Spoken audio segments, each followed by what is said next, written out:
नमस्कार, स्वागत है आपका चुनाव आज तक पर। मैं हूं रवीश पाल सिंह। मध्य प्रदेश में यूं तो चुनावों में अभी समय है, लेकिन चुनाव से ठीक पहले प्रियंका गांधी ने मध्य प्रदेश में आकर कांग्रेस के चुनावी अभियान का शंखनाद कर दिया है। और चुनावी अभियान के शंखनाद के साथ ही कर्नाटक की तरह मध्य प्रदेश में भी कांग्रेस ने अपनी 5 गारंटियों को दोहरा दिया है। ये वो 5 गारंटियां हैं जिसने कांग्रेस को कर्नाटक में सफलता दिला दी। इन 5 गारंटियों में सबसे ऊपर है नारी सम्मान योजना का होना, जिसमें हर महीने मध्य प्रदेश की महिलाओं को 1500 रुपये महीने दिए जाएंगे, उनके बैंक खाते में जाएंगे। इसके अलावा 500 रुपये में उन्हें गैस सिलेंडर भी उपलब्ध कराया जाएगा। किसान कर्ज माफी, जो कांग्रेस का पुराना वादा था, वो मध्य प्रदेश में एक बार फिर से लागू होगा।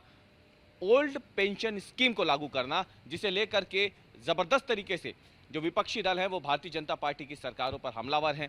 इन तमाम चीज़ों को लेकर के, गारंटियों को लेकर के प्रियंका गांधी ने मध्य प्रदेश में कांग्रेस के चुनावी अभियान का श्री गणेश कर दिया है। लेकिन आपको बता दें कि कांग्रेस विपक्ष में है, वो ये तमाम वादे कर रही है। दूसरी तरफ मध्य प्रदेश में भाजपा की सरकार है, जो मध्य प्रदेश में लाडली बहना योजना के जरिए अपनी चुनावी नैया को पार लगाने की तैयारी में लगी हुई है। भाजपा शासित सरकार ने मध्य प्रदेश की लाडली बहनों के लिए हर महीने 1000 रुपये उनके बैंक खातों में डालने की योजना को शुरू कर दिया है। 10 जून से मध्य प्रदेश की करीब 1 करोड़ 20 लाख से ज्यादा महिलाओं के बैंक खातों में 1000 रुपये पहुंचने शुरू भी हो गए हैं। ये 1000 रुपये हर महीने महिलाओं के बैंक खातों में पहुंचेंगे। इससे मध्य प्रदेश सरकार पर करीब 15,000 करोड़ रुपए का खर्च आएगा। दूसरी तरफ मध्य प्रदेश में शिवराज सिंह चौहान की सरकार कई ऐसी अन्य योजनाएं भी चला रही हैं, जिसमें तीर्थ दर्शन योजना है, जिसमें हवाई जहाज के जरिए मध्य प्रदेश देश का पहला राज्य है जहां पे हवाई जहाज के जरिए बुजुर्गों को निःशुल्क तीर्थ यात्रा करवाई जा रही है। मध्य प्रदेश में बड़ी संख्या में जो आंगनवाड़ी कार्यकर्ताएं हैं, सहायिकाएं हैं, जो लंबे समय से अपनी मानदेय बढ़ाने की मांग कर रही थी, उनकी मांगों को भी मान लिया गया है। उन्हें भी अब ये कह दिया गया है, उनको घोषणा हो गई है कि उनका मानदेय 10,000 रुपये से बढ़ा के 13,000 रुपये कर दिया जाएगा। तो वहीं सहायिकाओं का जो मानदेय है वो 5,000 रुपये से बढ़ा के 6,500 रुपये कर दिया जाएगा। एक मुश्त राशि भी अब रिटायरमेंट पे मिला करेगी। आंगनवाड़ी कार्यकर्ता को अगर मिलेगी तो 1,25,000 रुपये, तो वहीं जो आंगनवाड़ी सहायिका है उन्हें 1 लाख रुपये की एक मुश्त राशि दी जाएगी रिटायरमेंट पे। अब जाहिर सी बात है, एक तरफ कांग्रेस की चुनावी गारंटियां हैं, तो दूसरी तरफ शिवराज सिंह चौहान की सरकार की यानी भाजपा की सरकार की वो योजनाएं हैं जिसका लाभ वर्तमान में वोटरों को यानी लोगों को, मध्य प्रदेश की जनता को पहले से ही दिया जा रहा है।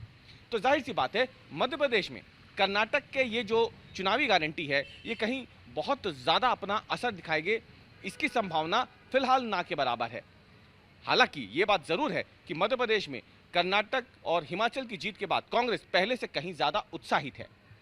प्रियंका गांधी का चेहरा भी ऐसा है कि जब प्रियंका गांधी चुनावी प्रचार करने या फिर आती हैं तो जाहिर सी बात है, बतौर महिला होने के नाते उन पर भाजपा बिलो द बेल्ट जाके कोई वार कर भी नहीं सकती है। इसलिए इन 5 गारंटियों पर बहुत ज्यादा तीखा हमला भाजपा की तरफ से हुआ हो, ऐसा भी देखने को नहीं आया। हालांकि हाँ, कांग्रेस के हिंदुवादी चेहरे पर भाजपा ने जरूर तंज कसा, लेकिन जब बात चुनावी गारंटी की आती है तो भाजपा को पूरा भरोसा है कि चुनावी गारंटी के सामने वर्तमान में वो जिन योजनाओं का लाभ मध्य प्रदेश की जनता को दे रही है, कहीं ना कहीं वो कांग्रेस की चुनावी गारंटी पे भारी पड़ेगी। अब मध्य प्रदेश में देखा जाए तो वैसे तो 18 सालों की सरकार है भाजपा की। एंटी इनकम्बेंसी एक बहुत बड़ा फैक्टर होगा। भाजपा को इस एंटी इनकम्बेंसी फैक्टर से लड़ना बेहद जरूरी है, क्योंकि अगर ऐसा नहीं हुआ तो मध्य प्रदेश में भाजपा बहुमत का आंकड़ा भी शायद ही पार कर सके। हालांकि भाजपा अपनी योजनाओं के सहारे पूरी तरीके से आशान्वित है कि वो कांग्रेस की इन गारंटियों को मात दे देगी। लेकिन मध्य प्रदेश में अगर देखा जाए तो किसान कर्ज माफी एक ऐसा मुद्दा था, एक ऐसी गारंटी थी पिछले विधानसभा चुनाव में जिसने कांग्रेस का 15 सालों का सत्ता का वनवास खत्म कर दिया था और भाजपा को 2018 में हार का मुंह देखना पड़ा था। घोषणाएं तब भी हुई थी, लेकिन किसान कर्ज माफी एक ऐसी घोषणा थी जिसने कांग्रेस को एक झटके में 15 सालों की सत्ता से बाहर होने के बाद मध्य प्रदेश में सत्ता दिलवा दी थी। अब इस बार सिर्फ किसान कर्ज माफी नहीं, बल्कि कांग्रेस ने और ऐसी कई गारंटियां सामने रख दी है जो मध्य प्रदेश में वोटरों को लुभा सकती है। इसमें सबसे बड़ी बात है कि मध्य प्रदेश में भी कांग्रेस ने दावा किया है कि यदि उनकी सरकार बन गई तो 100 यूनिट तक की बिजली माफ होगी, 200 यूनिट तक की बिजली का बिल हाफ होगा। अब आप सोचेंगे कि ये तो दिल्ली में अरविंद केजरीवाल कहते थे, अब अरविंद केजरीवाल की ही तर्ज पे मध्य प्रदेश में भी कांग्रेस ने ये चुनावी गारंटी सामने रख दी है। अब ये एक ऐसा तीर है जो माना जा रहा है कि अगर दिल्ली में अरविंद केजरीवाल की सरकार बना सकता है तो जाहिर सी बात है कर्नाटक में भी अगर देखा जाए तो कांग्रेस की सरकार बनी गई है। इसी गारंटी को मध्य प्रदेश में भी दोहराया जा रहा है। राजस्थान में ये बिजली आधी हो ही चुकी है। तो जाहिर सी बात है अब कांग्रेस मध्य प्रदेश में ये मान के चल रही है कि उसकी ये चुनावी गारंटी मध्य प्रदेश की भाजपा शासित सरकार की चला रही योजनाओं पे कहीं ज़्यादा भारी पड़ जाएगी, क्योंकि ये जन जन से जुड़ी हुई योजनाएं हैं।